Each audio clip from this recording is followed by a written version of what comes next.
السلام علیکم ورحمۃ اللہ وبرکاتہ۔ ان الحمد للہ ثم ان الحمد للہ والصلاة والسلام علی رسولہ الکریم، اما بعد فاعوذ باللہ من الشیطان الرجیم، بسم اللہ الرحمن الرحیم۔ وَإِن تَعُدُّوا نِعْمَةَ اللَّهِ لَا تُحْصُوهَا صدق اللہ المولانا العظیم۔ قال رسول اللہ صلی اللہ علیہ وسلم اذا مات حامل القرآن اوحى الله تبارك وتعالى ان تأكل لحمه فتقول الارض كيف أأكل لحمه وكلامك في جوفه۔ وأيضا قال رسول الله صلى الله عليه وسلم ومن أكرمهم فقد أكرمه الله ومن أهانه فعليه لعنة الله۔ صدق اللہ المولانا العظیم۔ بتوں کے شہر میں جا کر خدا کا نام لکھ دینا، بتوں کے شہر میں جا کر خدا کا نام لکھ دینا، جہاں پر کفر لکھا ہو وہاں اسلام لکھ دینا، اگر وہ صلح کے پھولوں کو پیروں سے کچل ڈالے، اگر وہ صلح کے پھولوں کو پیروں سے کچل ڈالے تو گل کی ہر پتی پر قتل عام لکھ دینا۔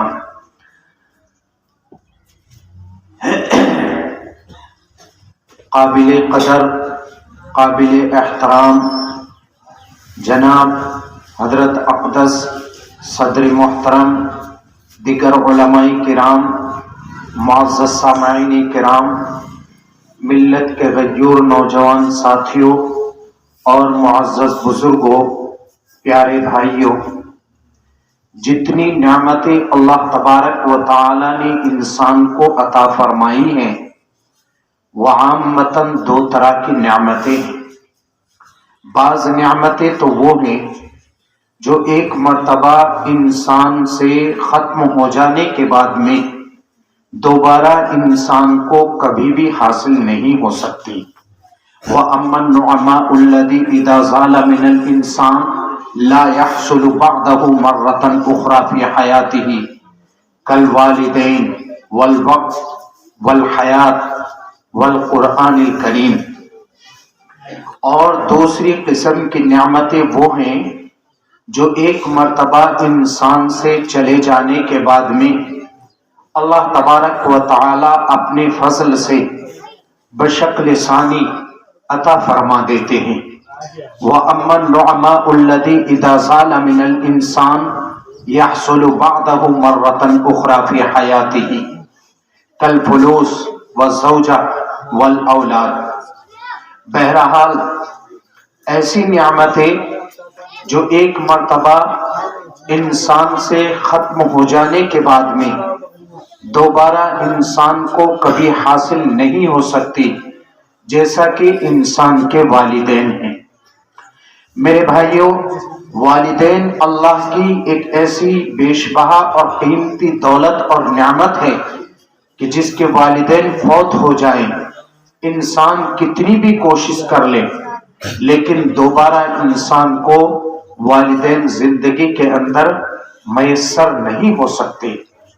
یقین جانیے بیٹا کہنے والے بہت لوگ ہوں گے لیکن والدین کے الفاظ کے اندر، والدین کے دل کے اندر جو اللہ نے محبت اور تڑپ ایک اولاد کے لیے رکھی ہے وہ دنیا کے کسی انسان کے اندر ہو ہی نہیں سکتی۔ حضرت تھانوی علیہ الرحمہ سے ایک شخص نے سوال کیا کہ حضرت یہ بتلائیے کہ یہ کیا معاملہ ہے کہ جب اولاد کو کوئی پریشانی ہوتی ہے تو والدین کو بڑی تکلیف ہوتی ہے اور جب ماں باپ تڑپتے ہیں تو ہم دیکھتے ہیں کہ اولاد کو اتنا دکھ نہیں ہوتا۔ تو حضرت تھانوی نے بہت ہی شاندار، انتہائی جاندار مثال دے کر کے اس شخص کو سمجھایا اور بتایا کہ بھائی کوئی انسان آپ کے جسم سے ایک ٹکڑا کاٹ کر کے ڈال دے زمین کے اوپر، تو ایمانداری سے بتاؤ جس جگہ سے وہ گوشت کا ٹکڑا کٹا ہے وہاں پر تکلیف ہوگی، یہ جو کٹ کر کے زمین کے اوپر گرا ہے اس کے اوپر تکلیف ہوگی؟ بس وہ شخص یہ بات سمجھ گیا۔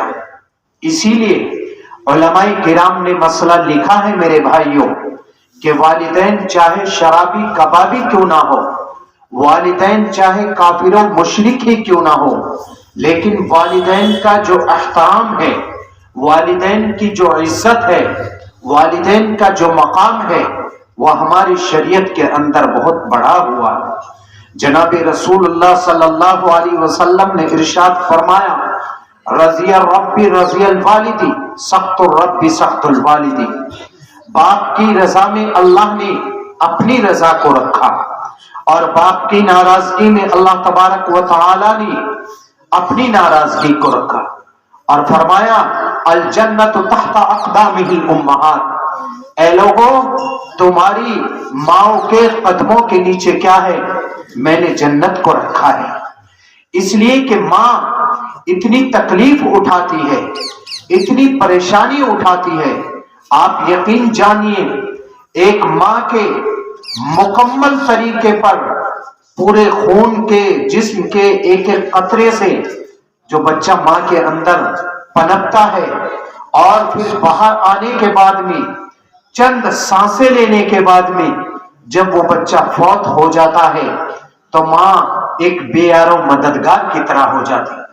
کتنی تکلیفیں اٹھاتی ہے لیکن حاصل کچھ نہیں ہوتا، حالانکہ دکھ ہوتا ہے، پریشانی ہوتی ہے، رب کی رضا ایسی ہی ہوتی ہے، لیکن جو تڑپ جو مقام ہے۔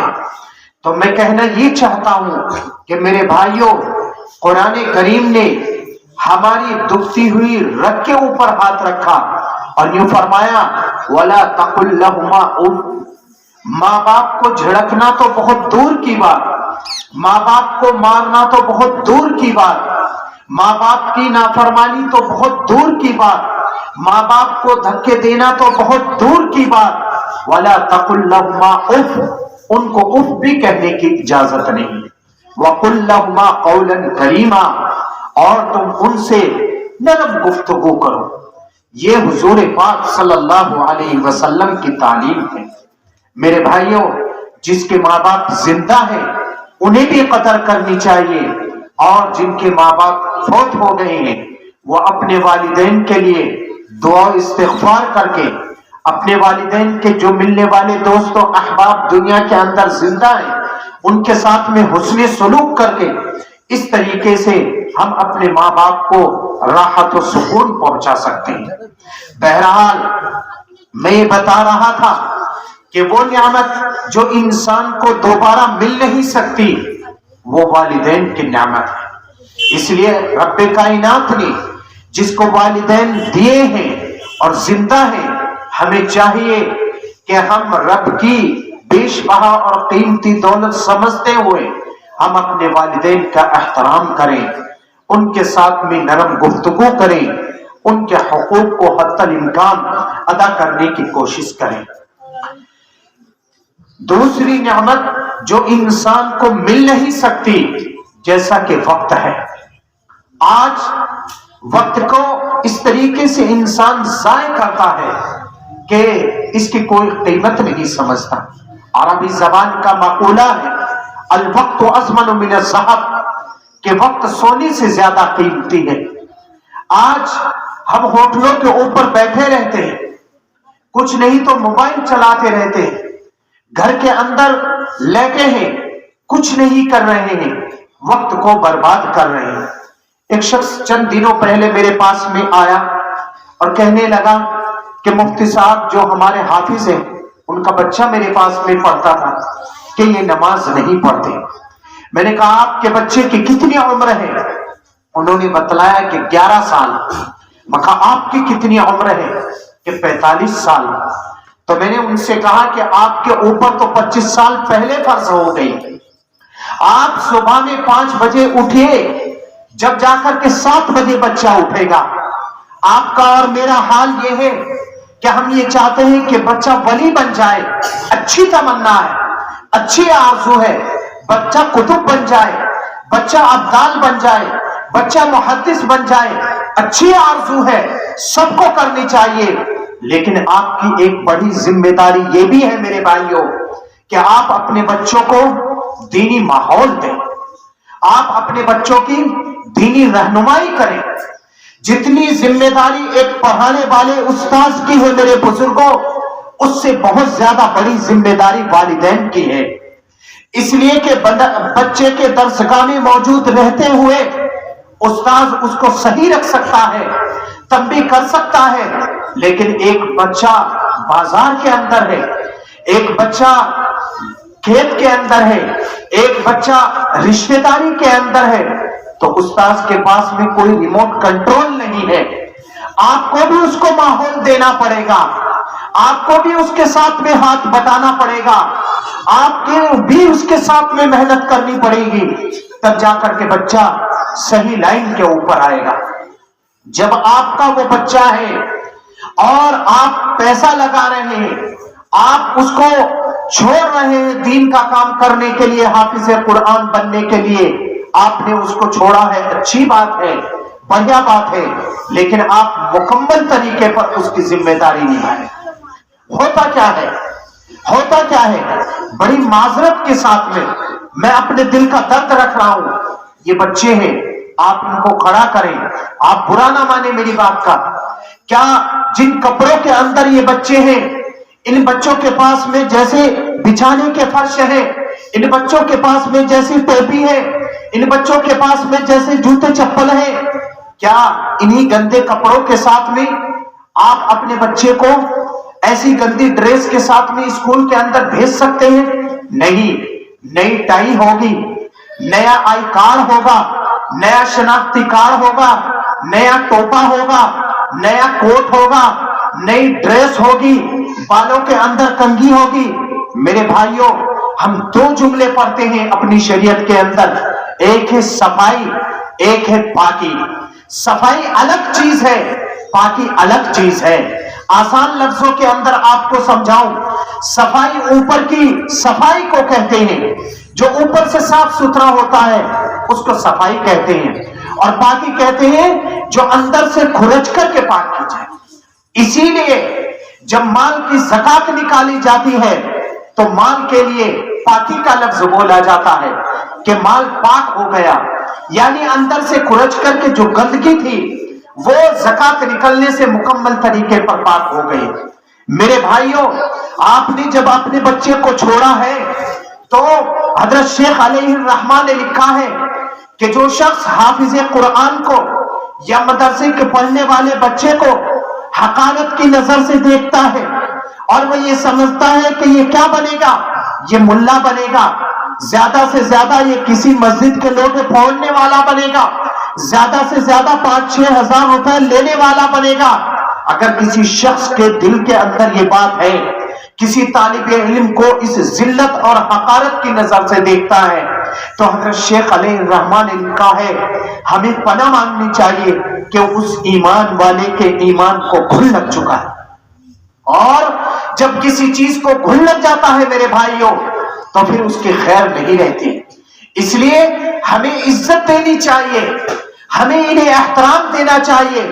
آج میرا بیٹا ڈاکٹر بن جائے، ڈاکٹر تو بہت دور کی بات، انجینئر تو بہت دور کی بات، مینیجر تو بہت دور کی بات، ماسٹر تو بہت دور کی بات، اگر کسی کا بچہ 10ویں بھی پاس کر لیتا ہے، کسی کا بچہ 12ویں بھی پاس کر لیتا ہے، کسی کے بچے کا بی فارمان میں ایڈمیشن ہو جاتا ہے، رشتہ داروں کو بلائے گا، پوری خوشی کا اظہار کرے گا، محلے والوں کو بتائے گا، جب جس سے فون پہ بات ہوگی خوشی سے نہیں سمائے گا، ہر ایک کے سامنے تذکرہ کرے گا، بازار کے اندر بھی تذکرہ کرے گا، میرے بیٹے نے کلاس کو ٹاپ کر لیا، میرے بچے کا فلاں جگہ پر بی فارما کے اندر ایڈمیشن ہو گیا، دل کی خوشی کے ساتھ میں اظہار کرے گا۔ کیا جب ہمارا بچہ حافظ قرآن بنتا ہے؟ کیا جب ہمارا بچہ ناظرہ قرآن کریم مکمل کرتا ہے؟ کیا جب ہمارا بچہ 4 سورتیں حفظ یاد کر لیتا ہے؟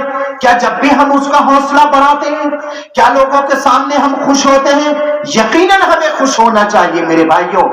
یہ رب کا کلام ہے، یہ کوئی معمولی کلام نہیں ہے. آپ ہندی پڑھائیے، آپ بی فارما کرائیے، آپ کوئی بھی ڈگری کرائیے، اس سے شریعت منع نہیں کرتی. شریعت نے اس بات کی اجازت دی ہے، لیکن یہ رب کا کلام انمٹ ہے، یہ ہمیشہ ہمیش رہنے والا ہے. جیسے ابھی میں بول رہا ہوں اور میری زبان سے الفاظ نکل رہے ہیں، ایسے ہی یہ اللہ کی ذات سے نکل کر آیا ہے. تبرک بالقرآن فإنہ خرج من. حدیث قدسی ہے، اللہ تبارک و تعالی فرماتے ہیں کہ یہ میری ذات سے نکل کر کے آیا ہے. جیسے کوئی انسان بولتا ہے اور سامنے سے اس کے منہ سے الفاظ نکلتے ہیں اور ہم سنتے ہیں، اللہ کے اندر سے نکل کے آیا ہے. اسی لیے حدیث پاک کے اندر فرمایا گیا کہ جب بھی کوئی انسان تلاوت کرتا ہے، جب بھی کوئی بچہ تلاوت کرتا ہے یا بڑا تلاوت کرتا ہے تو وہ رب سے باتیں کرتا ہے. یہ اللہ کی بھاشا ہے، یہ اللہ کی زبان ہے، یہ اللہ کا کلام اللہ کے اندر سے نکل کر کے آیا ہے، یہ انمٹ ہے میرے بھائیوں. قرب قیامت میں کیا ہوگا؟ صرف قرآن کریم کے الفاظ کو کاغذوں سے ہٹا دیا جائے گا. یہ ختم ہونے والا کلام پاک نہیں ہے، یہ تو ہمیشہ ہمیشہ باقی رہے گا. یہ قبر کے اندر بھی باقی رہے گا، یہ حشر کے اندر بھی باقی رہے گا، یہ جنت کے اندر بھی باقی رہے گا. آپ نے سنی ہوگی وہ حدیث کہ کہا جائے گا حافظ قرآن سے، اقرأ ورتل، پڑھتا جا اور چڑھتا جا. معلوم یہ ہوا کہ جنت کے اندر بھی قرآن کریم ہوگا اور اس کا وجود ہوگا. میں بتانا یہ چاہتا ہوں میرے بھائیوں، ہم جو اپنے بچوں کو قرآن کریم کے لیے وقت دے رہے ہیں، ہم ان کو اچھی نظر سے دیکھیں، ہم ان کا اچھا خیال کریں، ان کے کھانے پینے کا خیال کریں. آپ یقین جانیے آپ کو حیرت ہوگی، ابھی چند سال پہلے ایک بچے نے میرے پاس میں 6 سال پڑھا، 6 سال پڑھ کر کے گیا. اس کے والدین کو، اس کے بھائی کو، اس کے گھر والوں کو یہ تک معلوم نہیں تھا کون ہمارے بچے کا استاذ ہے، کس جگہ پر ہمارے بچے کا مدرسہ ہے، کون سا مدرسہ ہے، کون اس کو پڑھا رہا ہے، کہاں پر یہ پڑھا رہا ہے، کیا یہ پڑھ رہا ہے، کیا یہ بیمار ہے، کیا اس کو قلم کاپی کی ضرورت ہے، کیا اس کو بستر کی ضرورت ہے، کیا اس کو کپ پلیٹ کی ضرورت ہے. اس کو بالکل یہ پتا نہیں تھا کہ یہی معاملہ ہم دنیاوی تعلیم کے بچوں کے ساتھ میں کرتے ہیں. بڑے افسوس کی بات ہے، بڑے حیرت کی بات ہے میرے بھائیوں. اتنی بے اعتنائی اچھی نہیں ہوتی. ہمیں چاہیے کہ ہم حافظ قرآن کے اوپر جان نچھاور کریں. جہاں ہم اس کو وقت دے رہے ہیں، ہم عزت کے ساتھ میں، ہم احترام کے ساتھ میں، ہم پوری توجہ کے ساتھ میں. کیا مارنے ہی سے ہر مسئلہ حل ہوتا ہے؟ اگر آپ کا بچہ نماز نہیں پڑھ رہا ہے تو اس کی ترکیب یہ ہے کہ آپ پہلے اپنے آپ کو نمازی بنائیے. اسی لیے شریعت کے اندر علماء نے مسئلہ لکھا ہے کہ جب بچہ سمجھدار ہو جائے تو باپ کی ذمہ داری یہ ہے کہ اگر لڑکا ہے تو اس کو لے کر کے مسجد کے اندر جائے اور اپنے برابر کے اندر کھڑا کرے.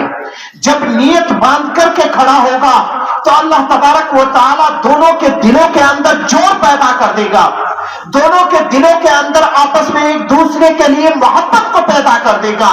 باپ کے لیے بیٹے کی محبت اور بیٹے کے لیے باپ کی محبت آٹومیٹک آ جائے گی میرے بھائیوں. لیکن ہو یہ رہا ہے کہ بیٹا موبائل چلا رہا ہے، باپ لیڈو کھیل رہا ہے، بچہ مصلی کے اندر ہو، بچہ مسجد کے اندر ہو اور باپ بیڑی گٹکے کھاتا پھرے، باپ لیڈو کھیلتا پھرے. بچہ آتے میں بھی دیکھتا ہے، جاتے میں بھی دیکھتا ہے کہ میرا باپ پڑا ہی رہتا ہے، میرا باپ ظہر بھی چھوڑتا ہے، میرا باپ جمعہ بھی چھوڑتا ہے، حتیٰ کہ عید کی نماز بھی چھوڑ دیتا ہے. تو کہاں سے اثر پیدا ہوگا میرے بھائیوں؟ ہمیں ہوش کے ناخن لینے کی ضرورت ہے. اس لیے اگر ہم اپنے بچے کو نیک بنانا چاہتے ہیں، ہم اپنے بچے کے اندر دینداری لانا چاہتے ہیں، تو جہاں بچے کی اصلاح چاہتے ہیں اس سے بہت زیادہ ضرورت اس بات کی ہے کہ ہم اس کو دینی ماحول دیں. گھر کے اندر جو دینی ماحول ہے، بہن بھی نماز کا اہتمام کرے، بہن بھی شرعی پردے کا اہتمام کرے، ماں بھی شرعی پردے کا اہتمام کرے. آپ ایمانداری سے بتاؤ میرے بھائیوں، جس گھر کے اندر 10 نمازی ہوں گے، جس گھر کے اندر صبح دوپہر شام قرآن کریم کی تلاوت ہوگی، جس گھر کے اندر صبح دوپہر شام مصلی بچے گا، کیا اس گھر کے بچوں کے اوپر اثر نہیں پڑے گا؟ یقیناً پڑے گا. صحبت تالے ترا تالے کنن، صحبت سالے ترا سالے کنن. اچھی صحبت اچھا بناتی ہے بچے کو، اور بری صحبت بچے کو برا بناتی ہے. جن گھروں کے اندر قرآن کریم کی تلاوت ہوتی ہے ان کی برکتوں کا آپ اندازہ نہیں لگا سکتے میرے بھائیوں، ان کی عزتوں کا آپ اندازہ نہیں لگا سکتے. ہمارے حضرت مفتی خبیب صاحب دامت برکاتہم العالیہ فرمایا کرتے تھے افتاح کے سال میں کہ جو انسان یہ چاہے کہ مجھے جنت ہر حال میں چاہیے تو وہ 2 کام کر لے: اللہ کے گھر یعنی مسجد کا تعاون کر دے، اور اپنے بچے کو کیا کر لے؟ حافظ قرآن بنا لے. انشاءاللہ اللہ کی ذات سے امید ہے کہ اس شخص کو کہ جس نے اپنے بچے کو حافظ قرآن بنا لیا یا اللہ کے گھر مسجد کا تعاون کر دیا، اللہ کی ذات سے امید ہے کہ اس کو ہر حال میں جنت مل جائے گی. تو میرے بھائیوں، عرض کرنے کا منشا یہ ہے کہ جو 2 بچوں نے ماشاءاللہ قرآن کریم پڑھا، اپنی بساط کے مطابق کتنا اچھا قرآن کریم پڑھا، کتنا اچھا قرآن کریم پڑھا. ہم جو مدرسے کا پڑھنے والا طالب علم ہے، میں بھی مدرسے کے اندر 20-22 سال سے پڑھاتا ہوں، دھڑیلے سے اعتراض کر دیتے ہیں، فلاں بچہ یہ کر رہا تھا، فلاں بچہ یہ کر رہا تھا. اعتراض کرنا چاہیے، استاذ کو بتانا چاہیے، بچے کی شکایت کرنی چاہیے. میں اس سے منع نہیں کر رہا، لیکن آپ مجھے بتائیے ایمانداری سے کہ جس بچے کے سینے میں مکمل قرآن کریم ہے، جس بچے کے سینے میں اللہ نے اپنے فضل و کرم سے 6666 آیتوں کو محفوظ کر لیا، اور آپ کی 40 سال کی عمر ہو گئی، آپ کو 14 آیتیں بھی یاد نہیں ہے؟ کیا آپ کی ذمہ داری نہیں ہے کہ 1 آدھ پارہ آپ بھی حفظ کر لیں؟ کیا آپ کی ذمہ داری نہیں ہے جب قرآن خوانی ہوتی ہے تو بچوں کو بلا لیا جاتا ہے؟ یقیناً آپ بلائیے، یقیناً آپ پڑھوائیے. قرآن کریم رحمت کی چیز ہے، برکت کی چیز ہے.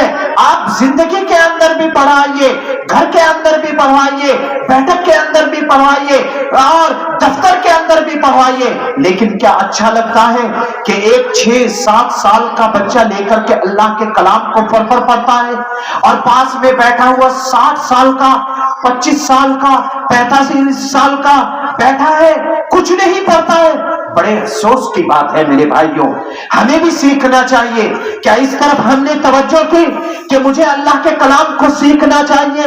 میں مانتا ہوں کہ آپ 50 سال کی عمر کے اندر، آپ 60 سال کی عمر کے اندر مکمل قرآن کریم کو حفظ نہیں کر سکتے، آپ 10-20 پارے حفظ نہیں کر سکتے، لیکن آپ اتنا تو کر سکتے ہیں میرے بزرگوں کہ آپ چند آیتیں تو یاد کر سکتے ہیں، چند سورتوں کو تو حفظ کر سکتے ہیں، جس سے آپ کے کلام پاک کی اصلاح ہو جائے، اللہ کا کلام آ جائے، اور کل میدان محشر میں آپ اللہ کے سامنے اس چیز کی جواب دہی سے سبکدوش ہو جائے کہ اے اللہ، میں نے جو پہلے کیا تھا، لیکن جب میری 50 سال کی عمر ہو گئی تھی، یقیناً میں نے مکمل کوشش کی، اور مرتے دم تک میں کوشش کرتا رہا اور آپ کے کلام کو پڑھتا رہا.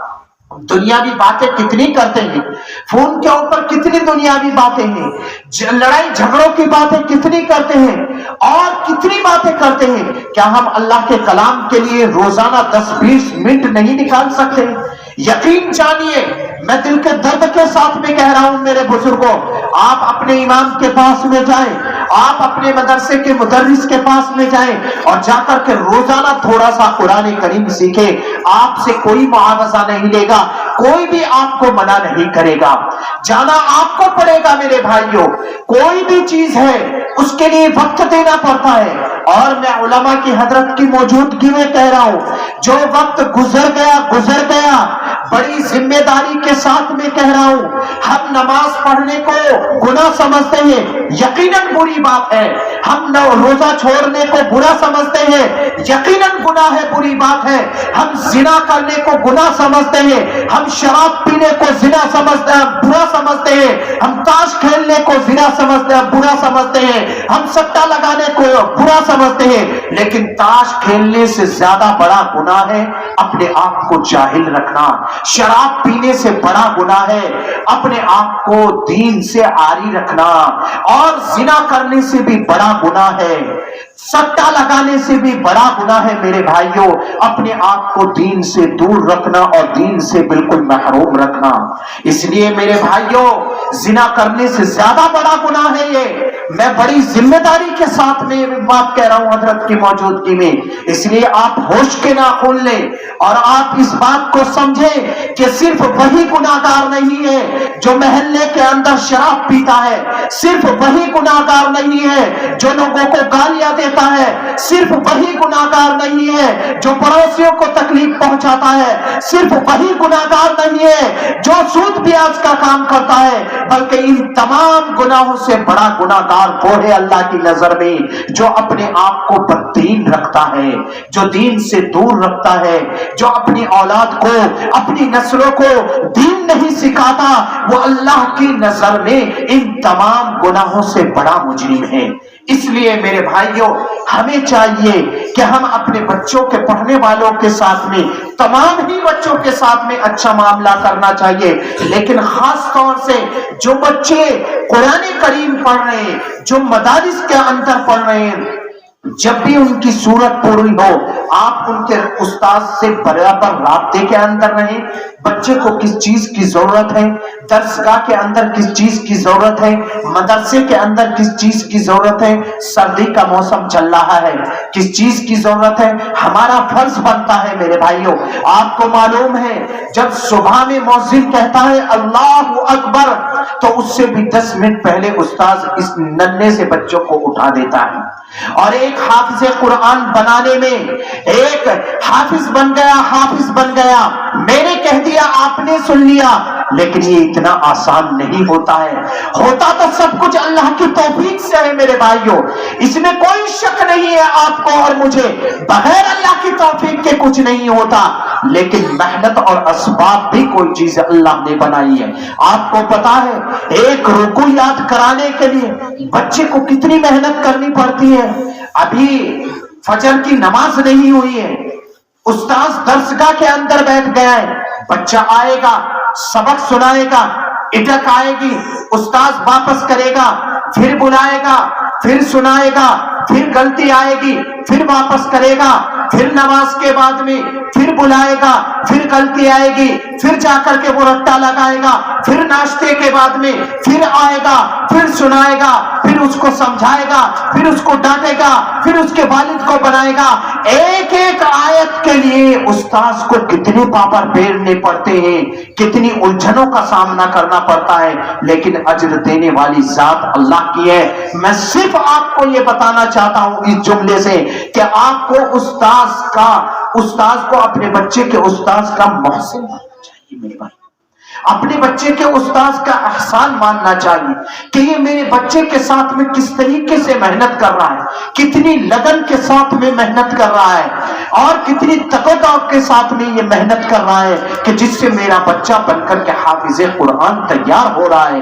تو ہماری بھی ذمہ داری بنتی ہے میرے بھائیوں کہ ہم ان بچوں کی صحیح رہنمائی کریں اور گھر کے اندر انہیں اچھا ماحول دیں اور گھر کے اندر ان کی خبر گیری کرتے رہیں اور استاد سے بھی مشورہ کرتے رہیں۔ جب بھی بچے کی کوئی بھی صورت پوری ہو، آپ چھوٹا سا کوئی پروگرام رکھ لیں استاد کا حوصلہ بڑھانے کے لیے اور بچے کا حوصلہ بڑھانے کے لیے، بچے کے اندر حفظ کا ترغیب پیدا کرنے کے لیے، حفظ کا شوق پیدا کرنے کے لیے۔ حضرت ہردوئی علیہ الرحمہ نے لکھا ہے کہ اس طرح کی مجلسیں قائم کی جا سکتی ہیں۔